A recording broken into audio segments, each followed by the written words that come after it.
কোনো রকম রোদে শুকানোর ঝামেলা ছাড়া এবং ভিনেগার ছাড়া কিভাবে সারা বছর এই আচার সংরক্ষণ করতে পারবেন, তাও আবার প্লাস্টিকের বয়মে রেখে, আজকে আপনাদের সাথে সেই ট্রিকটাই শেয়ার করব। আশা করি আপনাদের ভালো লাগবে এবং উপকারে আসবে। তো প্রথমে আমি আচারের জন্য যে মশলাটা লাগে সেই মশলাটা তৈরি করে নেব। তার জন্য নিয়ে নিচ্ছি 4-5টা শুকনো মরিচ, নিয়ে নিচ্ছি 1 চামচ পাঁচফোড়ন, 1 চামচ না, এখানে 1 টেবিল চামচ, আর এখানে নিয়ে নিচ্ছি 1 চা চামচ জিরা। এখানে নিয়ে নিচ্ছি প্রায় 2 টেবিল চামচের মতো সাদা সর্ষে, 1 চা চামচের মতো ছিল কালো সর্ষে। কালো সর্ষেটাও সমান সমান নেওয়ার চেষ্টা করবেন, 2 টেবিল চামচ আমার কাছে ছিল না। আর এখানে নিয়ে নিয়েছি 1 চা চামচ সব মানে মিষ্টি জিরা। তা এসব আমি হালকা আঁচে, মানে মাটির চুলাটা ধরানো ছিল, সেই গরম চুলাতে শুধু বসিয়ে রেখেছি, হালকা গরম করে নিচ্ছি যাতে করে এটা পাটায় বাটতে বা ব্লেন্ড করতে সুবিধা হয়। তো আমি ব্লেন্ড করে নিয়েছি, পাটায় বাটিনি। দেখুন কত সুন্দর গুঁড়ো হয়েছে। তো এটা আমি মশলাটা ব্যবহার করব আচারে। তো এবার চলে গেলাম, এরকম বড় বড় সাইজের 2টা আম নিয়েছি, এখানে প্রায় 1.5 কেজি ওজনের আম ছিল 2টা আম। আচ্ছা, আমের ঝুরি আচার বানানোর জন্য এই 2টা আমি যথেষ্ট। এগুলো খুব বড় বড় আম ছিল, তো এটাকে সাবধানের সাথে এরকম গ্রেটার দিয়ে আপনারা গ্রেট করে নেবেন। আপনারা চাইলে এটাকে বটি দিয়ে কুচিয়ে নিতেও পারেন, তো এটা আপনাদের যার যার ইচ্ছা। তো আমি গ্রেটার দিয়ে এরকম গ্রেট করে নেব। তো আমের সিজন, কাঁচা আমের সিজন চলে যাওয়ার আগেই এর আচারগুলো বানিয়ে নিন। এই কাঁচা আমের ঝুরি আচারটা ভীষণ মজা খেতে, টক ঝাল মিষ্টি বা টক যে যেরকমই বানান না কেন, খুবই মজা, খুবই এই আচারটা। তো আপনারা ট্রাই করতে পারেন এগুলা বিভিন্ন গরম ভাতের সাথে, বিভিন্ন ধরনের খিচুড়ির সাথে খেতে তো বেশ লাগে আচারটা। তো আমি আগে আচার দিতাম না কাচের বয়মের অভাবে, তো আমি এখন কাচের বয়ম ছাড়া প্লাস্টিকের বয়মেই আচার দিই। আমি গত বছরও আচার দিয়েছিলাম, একটু নষ্ট হয়নি। তো কথা বলতে বলতে আমার আমগুলো সব কুচানো হয়ে গেছে। এবার আম থেকে যে পানিটা আছে সেটা বের করে নেব। তো এর মধ্যে আমি বেশি করে লবণ দিয়ে দিলাম, উঁচু করে 2 চামচ লবণ দিয়ে দিয়েছি, আর 1 চা চামচ হলুদ দিয়ে দিয়েছি যাতে আমের কালারটা একটু সুন্দর আসে। তো এবার লবণ আর হলুদ দিয়ে আমি এটাকে ভালো করে মিক্স করে নেব। মিক্স করতে করতে এর থেকে অনেকটা পানি উঠে আসবে। আপনারা মিক্স করে পারলে 5 থেকে 10 মিনিট রেখে দেবেন। রেখে দিলে এটা দেখুন অনেকটা নরম হয়ে আসবে, আর এর থেকে পানি বের হতে থাকবে অনেক। দেখুন এই পানিটা চিপে বের করে ফেলে দেবেন, এতে করে আচারটা নষ্ট হওয়ার সম্ভাবনা থাকবে না, একদম ফ্রেশ থাকবে।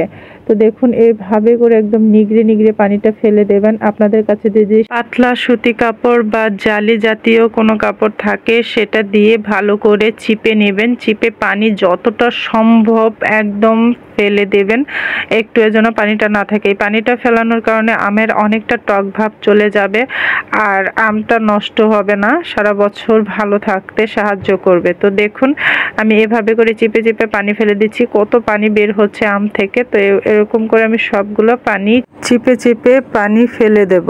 তো আমার পানি ফেলে দেওয়া হয়েছে, দেখুন আমগুলো অনেকটা নরম হয়ে এসেছে আর অনেক কমে গেছে। তো এখন আমি আচারের বাদবাকি প্রসেসটা করে নেব, যে তেল মশলাটা। তো তেল মশলার জন্য আমি আবারও একটা হাঁড়িতে হালকা আঁচের মধ্যে বসিয়ে রেখেছি। এর মধ্যে 5-6টা শুকনো মরিচ দিয়ে দিয়েছি, আর এখানে 1/2 লিটার সর্ষের তেল আছে। আচারের জন্য তো সর্ষের তেলই একমাত্র তেল। তো আমি সর্ষের তেল দিয়ে দিয়েছি সামান্য একটু তেল রেখে।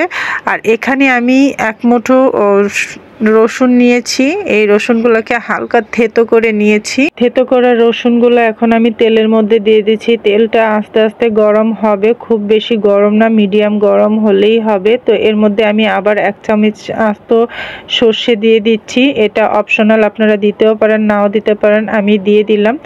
তো হালকা করে একটু তেলটা গরম হয়েছে, তো তেলটাকে আমি হালকা গরম থাকা অবস্থায় আমি এর মধ্যে আরও কিছু মশলা অ্যাড করব। তো এটা বলক কিন্তু আনাইনি, আপনারা চাইলে আলাদা করে তেলটা বলক করতে পারেন। তো এটা হালকা গরম হলেই হবে, তেল বেশি বলক লাগবে না।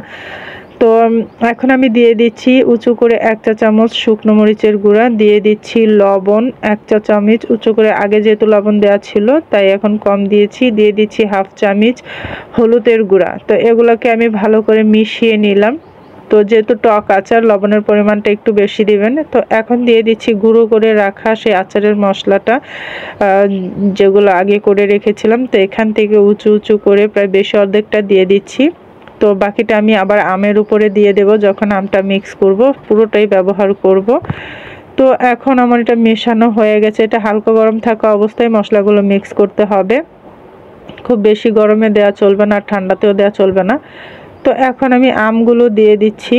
এটাকে কিন্তু একেবারের জন্য আমি কোনো রোদ্রে দেইনি। আপনারা চাইলে কিছুক্ষণের জন্য ফ্যানের বাতাসের নিচে রাখতে পারেন এটাকে, একটু গায়ে থেকে আরও পানিটা শুকানোর জন্য আপনারা চাইলে রাখতে পারেন। তো আমি রাখিনি, আমি এভাবে রেখে দিচ্ছি। তো এখন বাদবাকি যে মশলাটুকু আছে আমি এতটুকু দিয়ে দিচ্ছি আমের উপরে। তো এটাকে দিয়ে ভালো করে আমি নাড়িয়ে নিচ্ছি। আর আচারের ঘ্রাণটা এত সুন্দর একটা ঘ্রাণ আসছিল, বিশেষ করে মিষ্টি মৌরি বা জিরা যেটাই বলেন, এটা দেওয়াতে তো আরও বেশি সুন্দর একটা স্মেল আসছে, মিষ্টি মিষ্টি একটা ঘ্রাণ আসছে। তো আমি এটাকে ভালো করে মিশিয়ে নিচ্ছি। তো আচারটা একেবারেই কমপ্লিট, এখানে কোনো ভিনেগার ইউজ করিনি। তো এখন নিয়ে নিচ্ছি মেইন, যে আচারের জন্য সবসময় আমরা ভাবি যে কাচের বয়মের প্রয়োজন।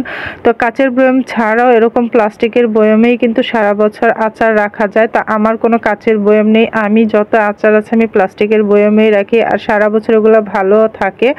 আর বয়মটা খুব ভালো করে পরিষ্কার করে রোদে শুকানো আছে। এই বয়মটাতে আমি গত বছরও এই ঝুরি আচার রেখেছিলাম, একদম ভালো ছিল 1 বছর পুরাই।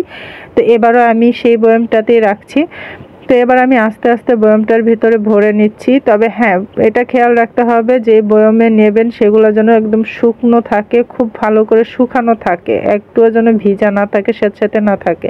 তো দেখুন আচারটা কত সুন্দর দেখা যাচ্ছে। তো আমি এই আচারের উপরে আমি আবারও একটু সর্ষের তেল গরম করে দিয়ে দেব।